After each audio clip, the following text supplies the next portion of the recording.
What's going on, guys? My name is Joey Biagas and I'm an audio engineer and musician of a few years now. And today I'm going to show you how to multi-track records with Audacity. So let's get to it. Alright, so let's go ahead and multi-track records with Audacity. Now this is usually when you're in the mastering stages of your album or your EP or whatever your project is, and you have multiple songs or tracks or records or whatever it is, and you need to bring them into Audacity on multiple tracks so you can lay them out and pan out things in a chronological way so you can get your project done.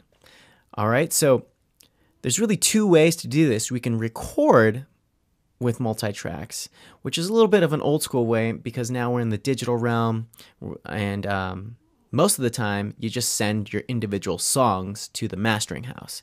So that's the example I'm going to use. I'm going to import the multiple songs.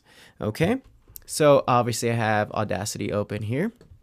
I'm going to switch over to my Finder because I have my songs here already ready. They're mixed, but they just need to be mastered and panned out. So let's go ahead and import that by just clicking and dragging, and that's going to take a couple seconds. Let's see, did I do that correctly? Let's do that one more time. Click and drag. There we go. And that's going to take a couple seconds, you know, for all of the songs to process and import. But it's really important to get this done first, all in one swoop. And that way you know you have every song or every record or whatever it is you're putting together. And it's all together as one, and you can visually see each one. Okay? So now we're going to focus on using the time moving tool or the time shift tool. And just select that guy. And we're just going to start moving our tracks. I'm going to leave the first track where it needs to be, which is right in the beginning. And you know what? I'm going to zoom out because we need to see more.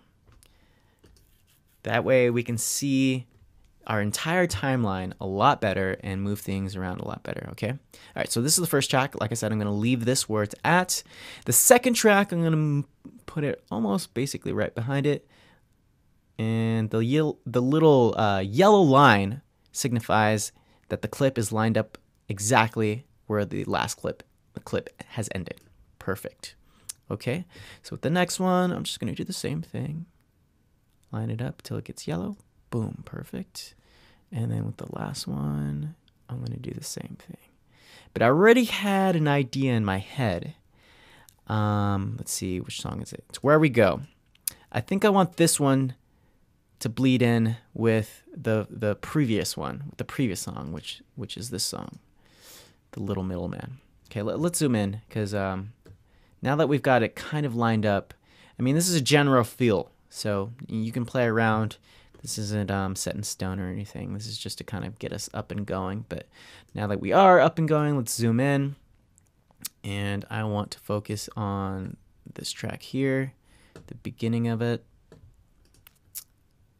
Slide over. Come on, Audacity. Here we go. There we go. Okay, perfect. Now I have good vision. So let's go ahead and I'm going to select this track and slide it over because, like I said, I want it to bleed over.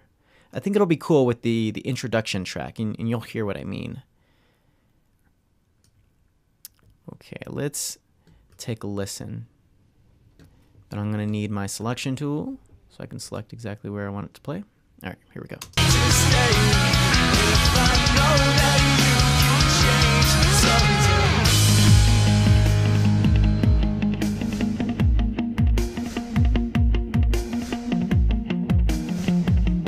Okay, that was kind of cool. That was pretty decent with how it ended, and then there was no rest whatsoever, even though the last song kind of rung out, and then it started right into the next song, and it kind of like mixed them together.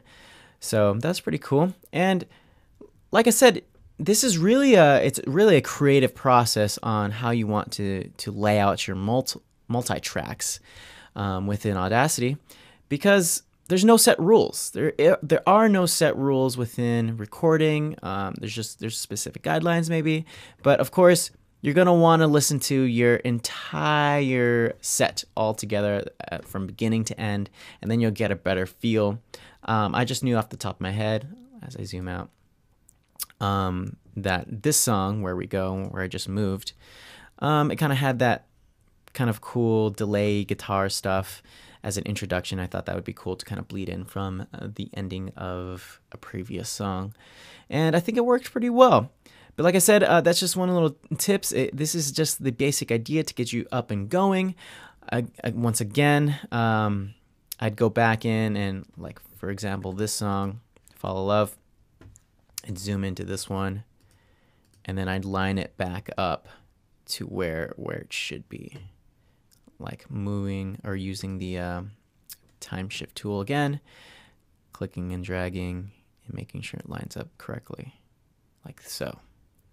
Okay, so it's a little bit of back and forth you got to do, and you got to zoom back out, but it's just to get the feel of everything. All right, guys. All right, so that's pretty much it on how to multi-track your records with Audacity. If you do have any other questions, please let us know. But thank you for watching.